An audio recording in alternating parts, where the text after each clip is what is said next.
Sen gelenden ben senle başkalaştım.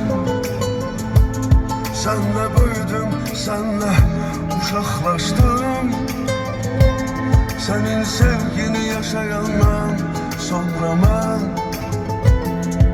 Mənə yad olan sevgilərə uzaqlaşdım. Senle ayaktayam, hərdən olsam da yorğun.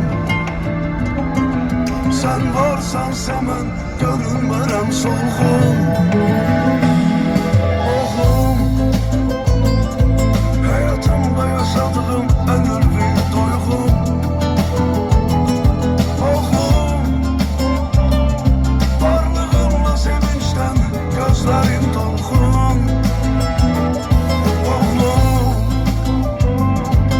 yolun olsun həmişə xoşbəxtliyə doğru.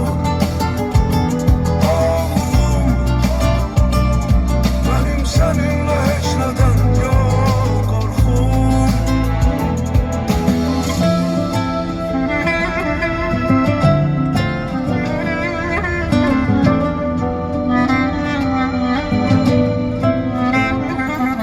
Hayat bir resim, sen orada en güzel renk.